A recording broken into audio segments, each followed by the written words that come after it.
Hello viewers, welcome to our home tutor channel. এখন আমরা শিখব অনুপাত অধ্যায়ের দ্বিতীয় পেজ অর্থাৎ 2.2। এখানে অঙ্কগুলো আমরা একদম ডাইরেক্ট ক্যালকুলেশনে চলে আসবো। নিচের অনুপাতগুলিকে লঘিষ্ঠ আকারে পরিণত করি এবং প্রত্যেকটি অনুপাতের ব্যস্ত অনুপাত লিখি। তাহলে প্রথমে কি করতে হবে না, অনুপাতগুলোকে লঘিষ্ঠ আকারে প্রকাশ করতে হবে, তারপরে তার ব্যস্ত অনুপাত নির্ণয় করতে হবে। আমরা জানি ব্যস্ত অনুপাত কীভাবে নির্ণয় করতে হয়। এখানে আমরা 1 নম্বর থেকে স্টার্ট করবো। 12:15 রয়েছে। তাহলে এই অনুপাতটাকে আগে আমরা লিখি যে 12:15। অনুপাতটা কত দেওয়া আছে? 1-এর এ 12:15। তাহলে এই অনুপাতটাকে আগে আমরা লঘিষ্ঠ আকারে প্রকাশ করব। তাহলে লঘিষ্ঠ আকারে কিভাবে প্রকাশ করব না, 12/15। প্রথমে 3 দিয়ে কাটলে 3 4 12, 3 5 15, তাহলে সমান 4-এর 5 দাঁড়াবে। 4-এর 5 মানে হচ্ছে 4:5। এটা হলো লঘিষ্ঠ আকারে প্রকাশ। এইবারে এর তাহলে ব্যস্ত অনুপাতটা কত হবে? এর ব্যস্ত অনুপাত হচ্ছে বা ব্যস্তানুপাত এর উল্টোটা অন্য নক। তাহলে ব্যস্ত অনুপাত হবে 5:4। আমাদের অঙ্কতে কিন্তু সেরকমই বলা ছিল। প্রথমে নিচের অনুপাতগুলোকে লঘিষ্ঠ আকারে পরিণত করতে হবে, তারপরে প্রত্যেকটি অনুপাতের ব্যস্ত অনুপাত। তাহলে আমরা এটা আগে লঘিষ্ঠ আকারে পরিণত করলাম 4:5, তারপরে তার ব্যস্ত অনুপাত কি করলাম না 5:4। ঠিক সেরকম আমরা সি এরটা দেখব। সি এরটা আছে 75:120। তাহলে সেমভাবে কি হবে না 75/120। তাহলে আমরা 5 দিয়ে কাটাকুটি করবো। প্রথম 5 দিয়ে কাটাকুটি করলে 5 15 75, এটা 5 2 10, 5 24 120। আবার 3 দিয়ে কাটাকুটি যাবে, 3 5 15, 3 8 24। তার মানে এটা দাঁড়ালো 5/8, অর্থাৎ 5:8। অনুপাতটা হলো 5:8। তাহলে সেমভাবে এর ব্যস্তানুপাতটা কত হবে না, ব্যস্তানুপাতটা হবে উল্টোটা 8:5। কিছু আছে কি? আচ্ছা, পরেরটাও আমরা দেখছি। ডিএটটা 169:2:1। তাহলে এটা বলে কথা হবে 169/2:1। আচ্ছা, 13 দিয়ে কাটাকুটি করার চেষ্টা করো। 13 13 169, 13 দিয়ে কাটলে 13 একে 13, 91, 7 13 91, মানে দাঁড়ালো 13:17। তাহলে ইহার ব্যস্তানুপাতটা কত হবে না 17:13। এই সমস্ত অঙ্কগুলো এরকমভাবেই করতে হবে। এখানে আরেকটা খুব ইন্টারেস্টিং অঙ্ক দেওয়া আছে, সেটা দেখে নেওয়া যাক। এটা 9xy:12xy ইকুয়াল টু, তাহলে কত হবে 9xy/12xy। xy উপরেও আছে নিচেও আছে, এ দুটো ভ্যানিশ হয়ে যাবে। 3 দিয়ে কাটো, 3 3 9, 3 4 12, তাহলে 3/4 ইকুয়াল টু 3:4। এর ব্যস্তানুপাত কত হবে না 4:3। এইভাবেই এই একের দাগে যে কটা অঙ্ক আছে একদম সেমভাবে হবে। এবার আমরা চলে আসছি 2 এর দাগে। 2 এর দাগে দেখো, নিচের অনুপাতগুলিকে পূর্ণ সংখ্যার অনুপাতে পরিণত করি এবং তার ব্যস্ত অনুপাতটা লিখি। তাহলে আগে প্রথমে আমরা পূর্ণ সংখ্যার অনুপাতটা দেখব, তারপরে আমরা ব্যস্ত অনুপাত দেখব।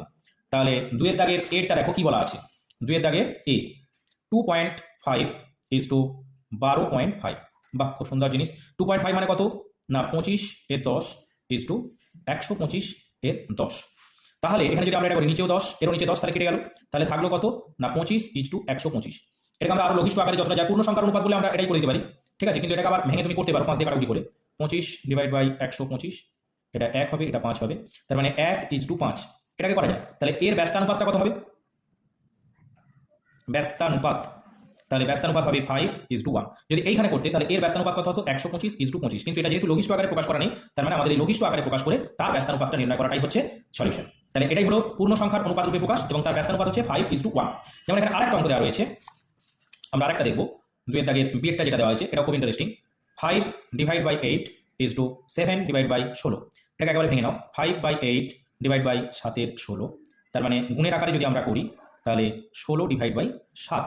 তাহলে 8 দিয়ে কাটলে 2, তার মানে উপরে 10 নিচে 7 ইকুয়াল টু 10:7। এটা হলো পূর্ণ সংখ্যার অনুপাত রূপে প্রকাশ। এর ব্যস্তানুপাতটা কত দাঁড়াবে না 7:10। এটাই হলো এর ব্যস্তানুপাত। ওকে,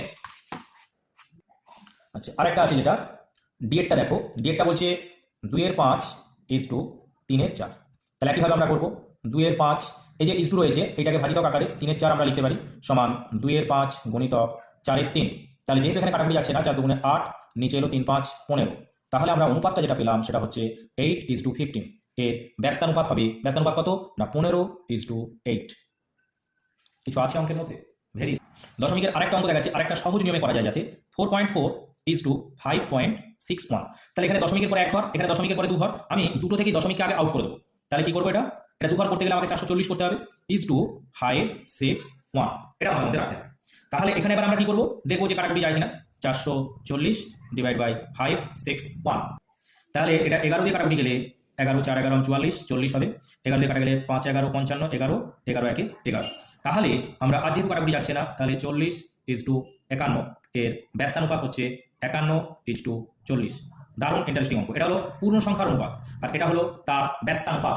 তাহলে নিশ্চয়ই আমরা এই দুটো দাগের যে সমস্ত অঙ্ক আছে সবকটা অঙ্কই কিন্তু আমরা পারা উচিত, যেভাবে দেখানো হয়ে গেল 1 এর দাগ এবং 2 এর দাগ। এখানে আরেকটা অঙ্ক আছে, এই যে 4, 5, 6 এই অঙ্কগুলো এই নিয়মেই হবে, ঠিক আছে। 7 এর দাগে যে অঙ্কটা দেওয়া আছে দেখো, একটা বাঁশ থেকে একটা টুকরো বাঁশ কেটে নেওয়া হলো, দেখা গেল দুটি অংশের বাঁশের দৈর্ঘ্যের অনুপাত 3:1। নিচের সারণী, এই যে সারণীটা দেওয়া আছে, টুকরো দুটো দৈর্ঘ্য কি কি হতে পারে, বাঁশটির দৈর্ঘ্য কি হতে পারে। একদম খুব সহজভাবে আমরা দেখবো অনুপাত কতটা। প্রথম এবং দ্বিতীয় টুকরোর অনুপাত দেওয়া আছে 3:1। তাহলে প্রথম টুকরোর দৈর্ঘ্য যদি 30 হয়, দ্বিতীয় টুকরোর দৈর্ঘ্য কত হবে, 3:1। তার মানে এটা হচ্ছে 3-এর 4 আনুপাতিক ভাগাহার যদিও করা যায়। আবার আমরা এইভাবে দেখবো, যেহেতু এটা 30 হচ্ছে, তাহলে এইটার দৈর্ঘ্য হবে 10 ডেসিমিটার। 10 ডেসিমিটার। তাহলে বাঁশের মোট দৈর্ঘ্যটা কত হবে, 30 + 10, তাহলে 40 ডেসিমিটার। এবার এখানে দ্বিতীয় টুকরো দৈর্ঘ্য দেওয়া আছে 15 ডেসিমিটার। তাহলে প্রথমটা কত হবে, এর 3 গুণ। 3 গুণ মানে হচ্ছে 3 15 45, 3 দিয়ে গুণ করে যদিও করতে হবে, ঠিক আছে, ডেসিমিটার। তাহলে মোট দৈর্ঘ্য কত হবে, 45 আর 15 যোগ করলে কত হবে, 60 ডেসিমিটার। খুব ইন্টারেস্টিং অঙ্ক কিন্তু এটা।